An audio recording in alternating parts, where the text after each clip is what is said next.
हम अपने भारतवासियों को अगर हम परम सुखी करना चाहते हैं तो केवल वस्तु और व्यवस्था से नहीं कर सकते। उनका बौद्धिक स्तर सुधरना चाहिए। आज हमारे समाज का बौद्धिक स्तर गिरता चला जा रहा है। बहुत चिंता का विषय है। हम सुविधाएं दे देंगे, हम विविध प्रकार की भोग सामग्रियां दे देंगे, लेकिन उनके हृदय की जो मलिनता है, जो हिंसात्मक वृत्ति है, जो अपवित्र बुद्धि है, ये जब तक ठीक नहीं होगी तब तक हमारा देश धार्मिक देश है। हमारे यहाँ धर्म की प्रधानता है। तो इसी बात को बार बार हम सबसे निवेदन करते हैं कि ये जो हमारी नई पीढ़ी है, इसी से हमारे राष्ट्र की रक्षा करने वाले प्रकट होते हैं। जो विद्यार्थी जन है, उन्हीं में कोई एमएलए बनता है, उन्हीं में कोई सांसद बनता है, उन्हीं में कोई मुख्यमंत्री बनता है, उन्हीं में कोई राष्ट्रपति या प्रधानमंत्री उन्हीं में अपने लोग भी सब थे। अब हमारी शिक्षा केवल आधुनिकता का स्वरूप लेती जाए और व्यभिचार प्रवृत्ति, व्यसन प्रवृत्ति, हिंसा प्रवृत्ति, ये नई पीढ़ी में देखकर बहुत असंतोष हृदय में होता है। इसीलिए कितनी भी शरीर में पीड़ा हो, हम प्रयास करते हैं जितने से जितने सामने हमारे भगवत स्वरूप जन आते हैं, पहले बुद्धि शुद्ध होनी चाहिए। मय्येव मन आदत्स्व मयि बुद्धिम निवेश है, तो निवशिष्यति मय्येव अत ऊर्ध्वम न संशया। तू मेरे में ही निवास करेगा, अर्थात भगवदानंद में।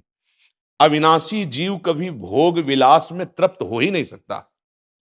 हम अगर अपने राष्ट्र की विशेष सेवा, तो हमारे धर्म का परिचय, जैसे आप जन करते हैं, धर्म का हमारा क्या स्वरूप है, हमारे जीवन का लक्ष्य क्या है। हमें जितना राम जी प्रिय हैं, कृष्ण जी प्रिय हैं, उतने ही भारत देश हमारे लिए प्रिय है। जैसे राम भक्त, कृष्ण भक्त, वैसे हमारे भारत देश का हर जन जन हमारा आदरणीय और पूजनीय। पर अब जो मानसिकताएं बन रही हैं, वो हमारे धर्म और हमारे देश के लिए लाभदायक नहीं होंगी।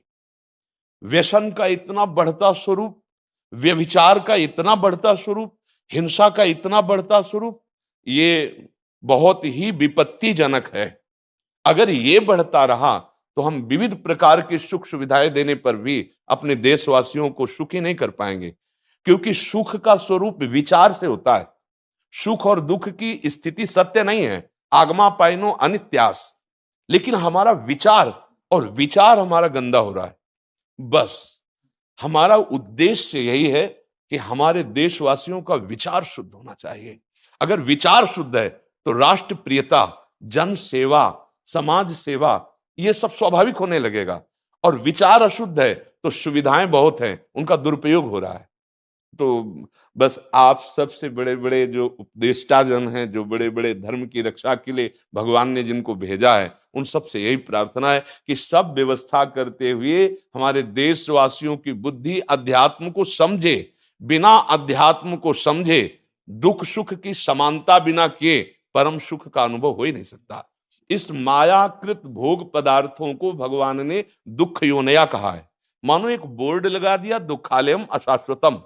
और हम सब यही चाहते हैं कि लौकिक भोगों को भोगने से ही हमारा राष्ट्र सुखी हो जाएगा या हम सुखी हो जाएंगे। नहीं, लौकिक भोगों को पूजन सामग्री बना करके और साध्य सच्चिदानंद प्रभु को रखा जाए तो आनंद की उमंगन हो जाएगी। बहुत सुंदर मानव जीवन का स्वरूप है, जिसे देव दुर्लभ कहा गया।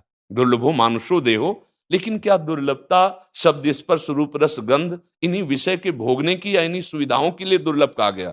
दुर्लभ है किसी सच्चिदानंद सुख के लिए। और उस सुख को तो हम भूले हुए, एकदम बहते हुए शब्द स्पर्श रूप रस गंध के प्रवाह में चले जा रहे हैं और इसी को सौभाग्य समझ रहे हैं कि हमें सुख प्राप्त हो रहा है। नहीं, हम सबसे प्रार्थना करते हैं कि आप अपने धर्म को समझिए। आप अपने स्वा को जहां जहां स्थापित करते चले जा रहे हैं, आप उसे गंदा करते चले जा रहे हैं। मदिरा में, हिंसा में, द्यूत कीड़ा में, व्यभिचार में, इसे दोष नहीं समझा जा रहा आज। और हमारे शास्त्र और हमारा धर्म इसको निषेध करता है। कलयुग की स्थिति बताई गई है। छोटे छोटे बच्चे व्यसन करने में लग गए। आज स्कूली विद्यार्थी जिनको ब्रह्मचर्य से पुष्ट होना चाहिए, वो ब्रह्मचर्य नष्ट कर रहे हैं। ये बड़ा चिंता का विषय है।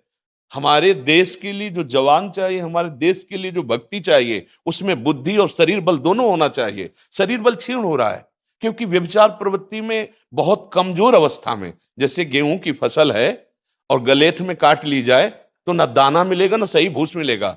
ऐसे ही 20 वर्ष की अवस्था तक यदि ब्रह्मचर्य नष्ट कर दिया जाए तो वो गृहस्थ के योग्य में नहीं रह सकता। राष्ट्र सेवा की क्या बात है। हमारे राष्ट्र सेवा के लिए बहुत विशाल हृदय की आवश्यकता है। हमारे शरीर को बहुत स्वस्थ रखने की आवश्यकता है, तभी हम समाज सेवा, राष्ट्र सेवा। तो शरीर और बुद्धि दोनों का स्वस्थ होना बहुत आवश्यक है। तो शरीर को तो नष्ट किया जा रहा है विषय भोगों में। लोग समझने लगे हैं कि मांस खाने से हमारा स्वास्थ्य अच्छा रहेगा, हम बलवान बनेंगे। अध्यात्म बल नहीं तो तेरे शरीर की चर्बी बढ़ा ले, लेकिन तू न काम पर विजय प्राप्त कर सकता, न क्रोध पर, न लोभ पर, न मोह पर, न हिंसा पर। फिर क्या जीवन। तो इसीलिए हमारा बार बार हृदय में सबसे प्रार्थना है, जिस संत भगवान भी आते हैं, ये देखो इस समय आवश्यकता विचार शुद्ध करने की है, आहार शुद्ध करने की है, आचरण शुद्ध करने की है। हमारे देश ने चरित्र की पूजा की है। रावण किसी बात में कम नहीं था। आज भी कोई शिव अगर अभिषेक होता है तो तांडव स्तोत्र उसी का गाया जाता है। जटाटवी गलत ज्वल प्रभा पावित स्थले। ऐसा विद्वान और ऐसा बलवान जो 20 बार जैसे झूला आराध्य देव को झुलाया जाए, ऐसे महादेव सहित पार्वती को बाजुओं पे झुलाया, वो महाबली चरित्रहीन हो गया तो अपने देशवासियों ने राक्षस कह दिया उसको। चरित्र, आज हम चरित्र पर ध्यान ही नहीं दे रहे। चरित्र बेचना मतलब कोई समझ में नहीं आ रहा।